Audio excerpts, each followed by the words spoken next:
Well, we pick it up right after the Sorai has been secured in this deep, dark hole below Nohome. And this is going to be our chance to really get up close and personal with the Sorai. That little introduction to Sidewinder earlier was just full of bluster and hot air. Here we're going to get to know more of what goes on with these people. We pick it up on chapter 28. And we shall approach the Tower of Il Serrohe and say, Seer of the bleak plains, what of the sons to come? Prophet of the seared meadow, what are my footprints preceding me? The seer says, a morning of dew and a night of cool. If you wish to see me, come up and look. Return in the dawn. Our captured Sorai repeated this modal chant again and again throughout the night, never using the same melody and always changing the sequences and rhythm.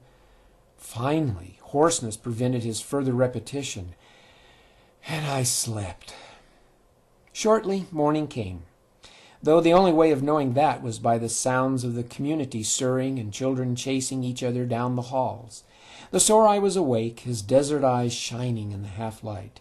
Needle Eye was already up and gone. I directed my voice to him, though I avoided his eyes. Do you wish to eat? He hesitated a long moment. No, I want nothing from Nomen. He sounded resigned, yet strained. I got up and walked out. When I passed the edge of the door, I heard him speaking under his breath. Fools! Your tower is blinding you. The far times require a patient, sharp eye. Act in haste like Nomen, and you allow them an advantage, for they are the experts of haste and overconfidence. He stopped in mid-breath. Perhaps he realized I listened just out of sight. I moved on, heading for the eating room on this level. I returned with a fat slab of hot, chewy rye bread, coated with pecan butter and honey. He looked at it as if it were poison. But hungry finally won out, and he ate it as if it were merely mud. As he ate, I found myself getting restless. It was hard to be in a room with someone so silent and sullen. I'm Nursite, I said, a young warrior of the rear lines of battle, but most of the time I help Needle Eye make and repair furniture while he teaches me Nomen stories, so I can take his place as master storyteller someday. My significant is roasted pinon nut.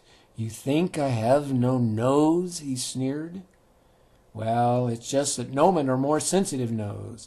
True, and those of Il Serrohe are more sharp of eye, he said, as if repeating a worn-out phrase.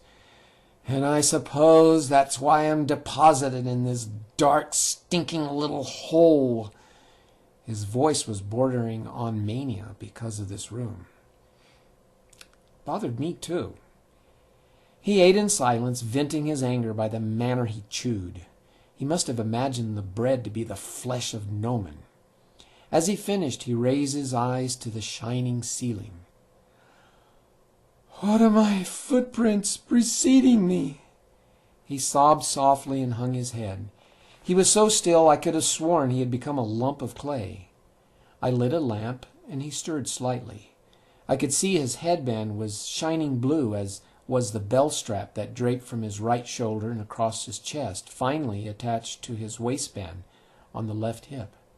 He clutched the bell strap and started to shake it, causing the little room to be filled with ringing sounds of great complexity. There was no rhythm to it, only the vibration of various pitches of a chord distinctive for this one person. Each Sorai had his own collection of bells that formed a unique chord. That's a fascinating sound, C-sharp augmented, the mode of a priest. You're a priest? Yes, though not of the inner circle. I'm a priest of the time chant.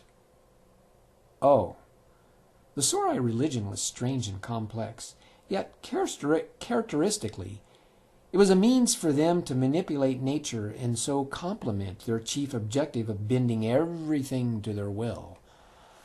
I didn't catch your name. As I said before, I'm Nursite. Yes, I heard.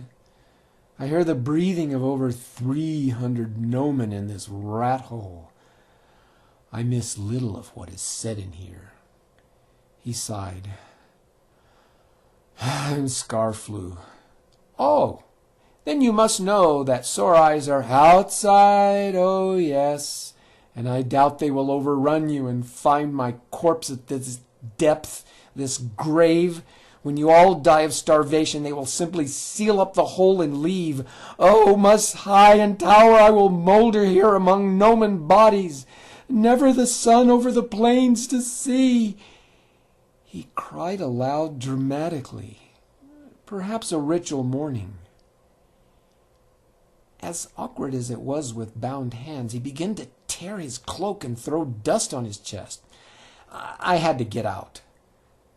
When I returned, he was softly singing his chant. What of the sons to come? Return in the dawn. I don't know what to say. It is cruel buried down here, I said. Cruel? In war? And what do you think we would do? The forest beyond the Tomei steeples is a slow death sentence. This is war, a stupid, foolish war that will kill us all. This was unexpected. A Sorai that despised squashing gnomon heads in battle. Then why do you fight? I asked. By the sands of Il Serrohe for my people and their vision of living off the bounty of Norwood. The desert has its limits, you know. But we don't want your desert. Only about a square mile of open land for our place of homes, that and a few trees to bind the soil of our root homes. Ah, the peace of the open desert. Yes, even you know the value of open land as opposed to thick clumps of trees. Too many places for Sorais, as you call us, to hide, eh? So you wish to clear some of our desert for your security? How wonderful! While we eat the curds of goat's milk. He stopped with a deep sigh of resignation. And my people braid the rope of their own hanging. Wonderful! What are you talking about? Giving me the wild-eyed look for an answer, his head fell forward, jamming his chin onto his scrawny chest. He moaned and mumbled ancient chants in a language I didn't recognize. Like us, they probably had a ritual language, as it was not in the common tongue of the inhabitants of Valle Abajo.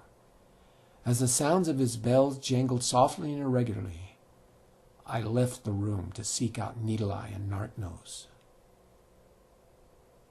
Weird dude, huh? Well, we'll find out more as we continue with Chapter 29 the next time. So, Nursite and I, we'll all see you later. Bye.